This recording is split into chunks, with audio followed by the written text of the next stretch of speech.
sermon series. So this is in conjunction with a campaign that's going on across our network of churches where we're taking a look at what God has done among us and what He's continuing to do among us as we continue to try to reach Central Florida with a servant's heart. So the mission of our network of churches is to bring Jesus to everyone by serving the needs of the community and growing the faith of all who believe. So we're looking at what does that mean over the next set of time. So these sermons that we started last week and we're going to do for 5 more weeks, including this week, a total of 6 of them, are just looking at how does God send us, how does God equip us to plant and build in our community. God is planting ministries and asking us to be a part of it. We're getting to build up the ministries that He's planted and to build up our communities in service. So last week we looked at a text out of Jeremiah where the people of Israel were going into exile, and Jeremiah told them, settle in that place. They were going into a place called Babylon. And he said, settle there, plant gardens, build houses, let your children marry, let them have kids, because you're going to be there a while. And he said, seek the prosperity of the city that you're in, because as that city prospers, so too will you prosper.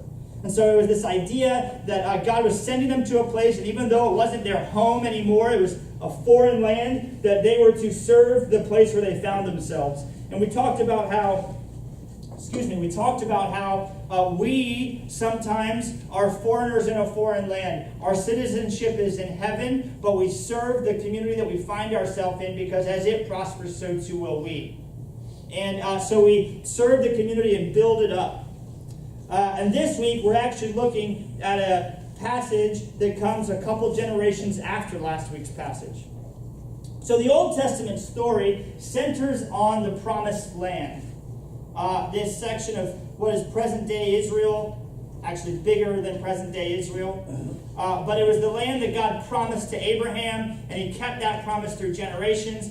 And what happens in the Old Testament is God continues to be gracious to the people that they would have the land, and then they do some things wrong, so they lose the land, and then they come back to the land again, right? And this happens 2 or 3 times in the Old Testament. And what this is sort of the story that we're tracing between last week and this week is sort of the final iteration of that losing and re-inheriting the land. And so what had happened was in the Jeremiah passage we looked at last week, the people had turned from God, and so He had allowed the nation of Babylon to come conquer them. And the nation of Babylon then, their practice was when they conquered a place, they would take most of their people out of that place and bring them to Babylon to sort of indoctrinate them in the Babylonian culture.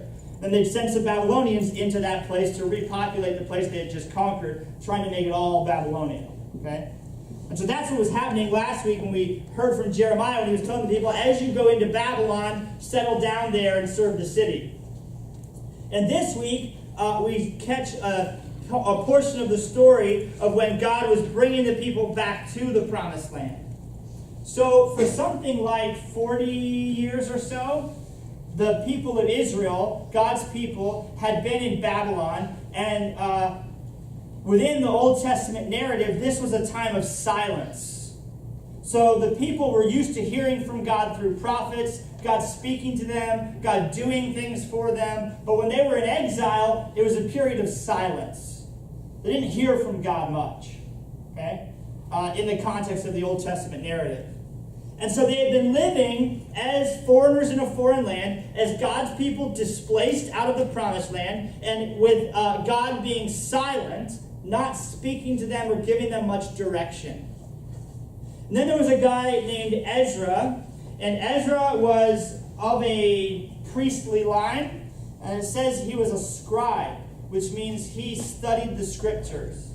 And during this period that we're going to look at, that the passage we read today sort of introduces, there was sort of a